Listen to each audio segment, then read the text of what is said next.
Almost exactly a year ago from today, I published a video demonstrating how to set up an Atomos Ninja V monitor with the Canon EOS R5 and R6. Well, a few things have changed since then. We have new hardware, new firmware, new options for recording video, and unfortunately, a new problem as well that could degrade the quality of the video footage that you are recording on the Ninja V. That original video is still worth checking out, I think, if you're just looking for a quick setup guide to help you get started. Like if you just went out and got a monitor and a camera and you're trying to figure out how to connect these things and get started. Just ignore the part in the video where I talk about enabling overheat control in the camera menu. Canon ended up changing the name of that option to standby low res. I don't know. I think Canon perhaps was feeling a little sensitive, understandably, about all the overheat talk that was going on back when the R5 came out. I also have a new recommendation today for which version of Canon log you should be recording in for optimal color and image quality on the Ninja V, and I'll get to both of those things here in just a minute. But let's begin with what's changed. Well, one thing that's new since a year ago, Atomos released a new version of the Ninja V called the Ninja V Plus.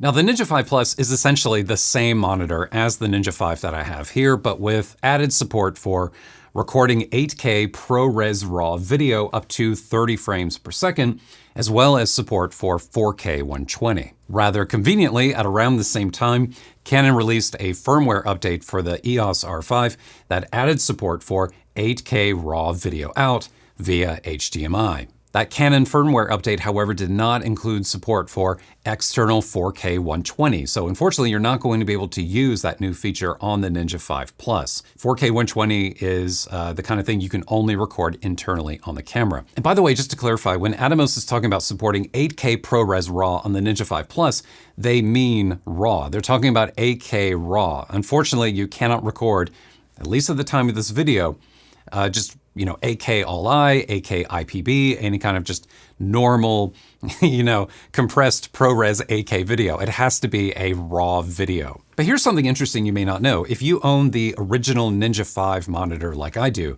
and you are interested in exploring the flexibility and just the fantastic image quality that you can get by shooting in RAW, well, you don't have to upgrade to the 5 Plus. Because through that same Canon R5 firmware update I was talking about just a second ago, you may also record 5K ProRes RAW externally on the original Atomos Ninja V. All you have to do is update the firmware of the Atomos Ninja V to the latest version, update the firmware on the R5 as well, and then you go into the menu system on the R5 and you set HDMI RAW output to on, and then you set movie cropping mode to enable. And now you can record all the 5K RAW video you want using cheaper SSD drives instead of going out and buying expensive CF Express Type B cards, which you would normally need when recording RAW video internally. Before moving on from ProRes RAW, there's one final point here I want to make. Unfortunately, support for editing ProRes RAW video recorded on the Ninja V is, at the time of this video, rather inconsistent. If you edit video using Final Cut, you're fine because, well, Apple developed ProRes, so it's no surprise really that Final Cut provides the best RAW editing experience and support. If you use Adobe Premiere Pro like I do, well, ProRes RAW video from the Atomos Ninja V can be imported and edited.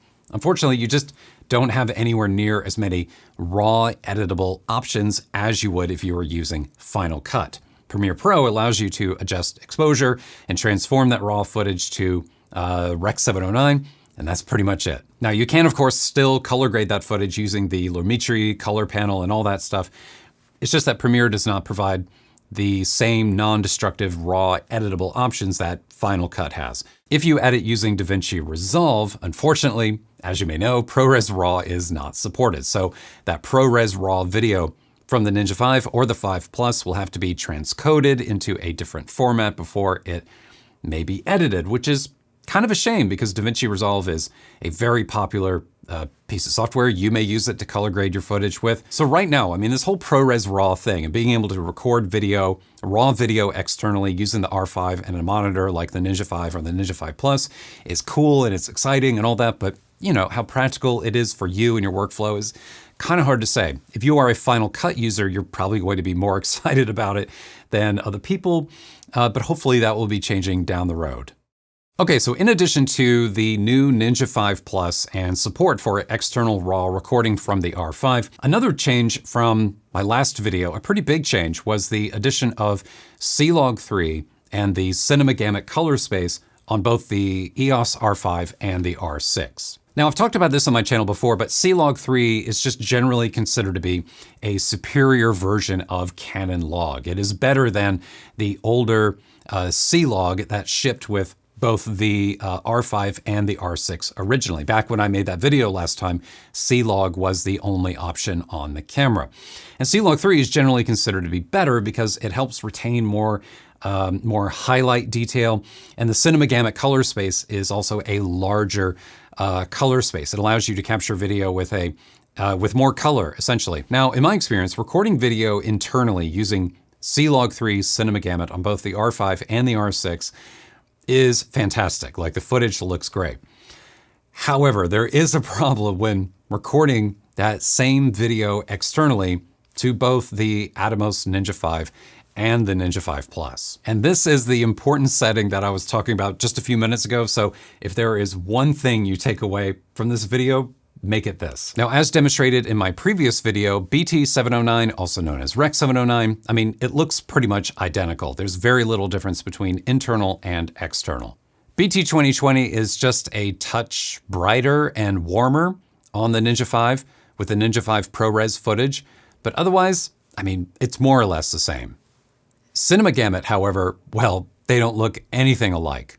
Unfortunately, the Ninja 5 footage has a severe yellow color cast. I reached out to Atomos and asked about this, and they said that they were aware of the issue, but they didn't provide any additional information, unfortunately. So I don't know if the problem is the Ninja or the camera, or if Cinema Gamut just doesn't work over HDMI. I don't know. All I know is C-Log 3 Cinema Gamut, when recording high quality 4K ProRes video on the Ninja 5, does not look good.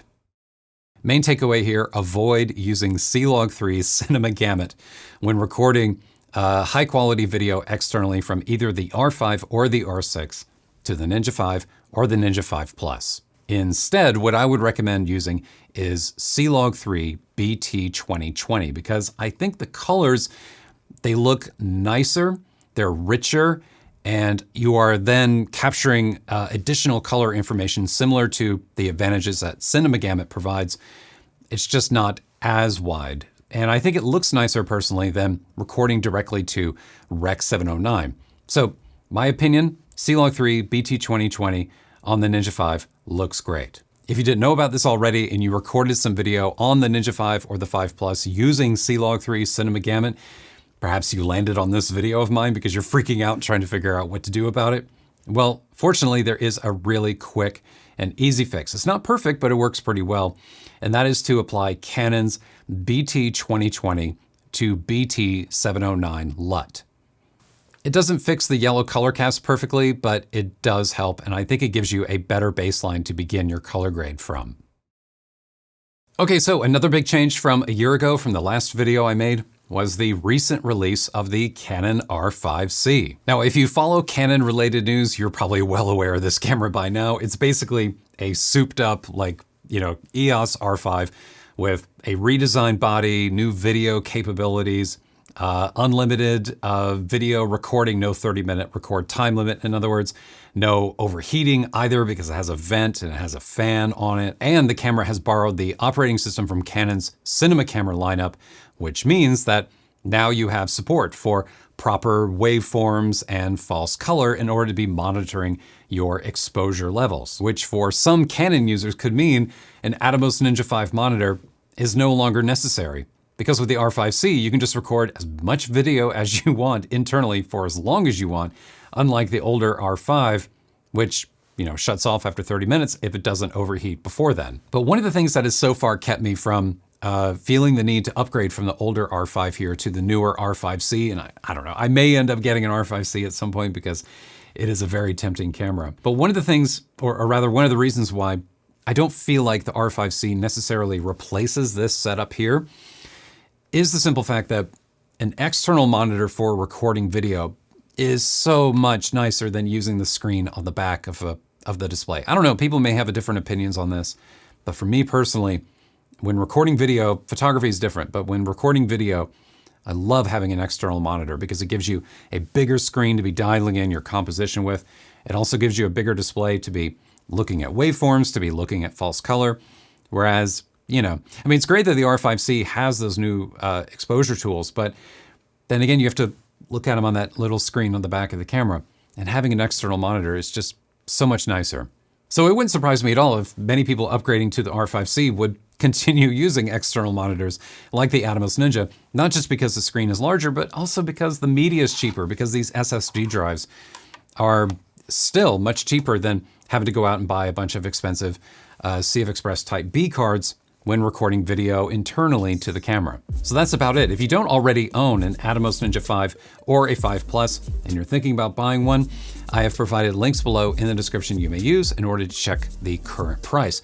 Sometimes that 5 Plus goes on sale. It went on sale back late last year around Black Friday, Cyber Monday, and sometimes you can get a pretty good deal on it.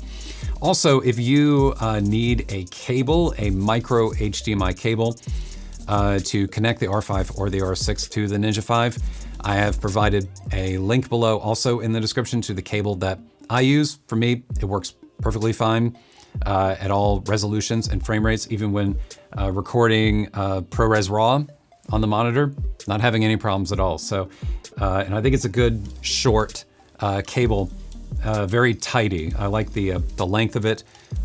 Works really well. So if you'd like to check that out, I'll leave a link to that below. Thanks everyone, see you next time.